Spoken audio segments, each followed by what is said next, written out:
Hi, welcome back to a brand new video snippet from the video novel, The President and The Cockroach. Today we're going to read the first part of chapter 7. And I wrote this before a number of things began to happen. And it's amazing how it's happening. Just like in the book, kind of. And for your enjoyment, I have posted a link so that you can purchase a copy of this lovely novel to read at home in your spare time, which you probably got a lot of right now. Just saying. Anyway, so we'll start chapter 7. It's called Trouble Some More. Here we go. It wasn't long after Miss Levy came out of the pantry that the otherwise law-abiding human citizens began to take things. At first baseball bats, and then pieces of framing lumber, and then the occasional fallen tree branch into their formerly law-abiding hands. One of the most disconcerting things about those who had come out of the pantry was that sometimes these new beings had 2 rows of pearly white choppers growing out of the chitin that made their upper and lower mandibles. These teeth were not always in plain sight, but when they were seen, they created a hideous, lipless smile. But then again, sometimes they did not. Sometimes those who had come out of the pantry had big, bug-eyed heads showing above their shoulders. Sometimes not. Sometimes those who had come out of the pantry had extra 2 or even 4 chitinous appendages in addition to their human arms and legs. Sometimes not. Sometimes those who had come out of the pantry had segmented antennae rising up behind their human ears. Sometimes not. Sometimes those who had come out of the pantry had 1 or even 2 pairs of wings sprouting from their thoraces, or hidden beneath appropriate outerwear. Sometimes not. Most of the time, however, those who were still pantried had no extra human attributes, while those who had come out of the pantry often exhibited more than a little something extra.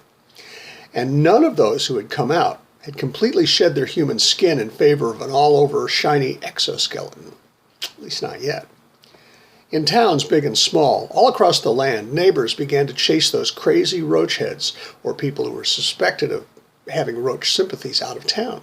One small glimpse into one small occurrence that occurred in one small place is illustrative. It began shortly after the 7 o'clock news program had signed off the cable station for the night. A middle-aged man who had just gotten off work from a job that he had had since he had left the Navy after a 4-year enlistment he had begun the day after he had graduated from high school, had walked out onto his deck for a smoke and noticed that his neighbor, the one who lived in back of him through the little strip of woods, was out on his little porch staring at him. This seemed odd and, well, goddamned intrusive. Who the fuck did he think he was? The only explanation for the neighbor's behavior was obviously that the neighbor must be one of those bugs. And what do we do with bugs? He idly asked himself. We fucking smash them. So the man, who was a good husband and a good father and a good provider, who had simply gone out on his porch for a mind-in-his-own-business post-TV smoke, went into his garage, grabbed his son's titanium baseball bat, and walked through the woods to teach that nosy-staring bug bastard a much-needed lesson. The neighbor, who was actually not a bug, who was a little creeped out by bugs and who had never actually seen a bug person except for that Miss Levy on TV, saw the man approaching carrying something. The 2 men had never said a word to each other before. This was probably only the 2nd or 3rd time that each had even seen the other. "Get out of here, you fucking 6-legged fuck," the first man yelled. "Who the fuck are you talking to?" the neighbor asked.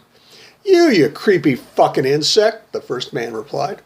"I'm not an insect, you asshole," the neighbor said, expanding the vocabulary of the discussion while reaching for a tennis racket that his daughter had left leaning up against the railing of the porch.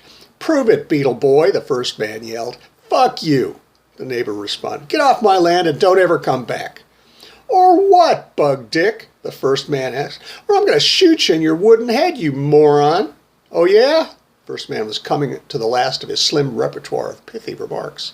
"Come and see," the neighbor said. "Come and see," tapping the edge of the racket in the palm of one hand.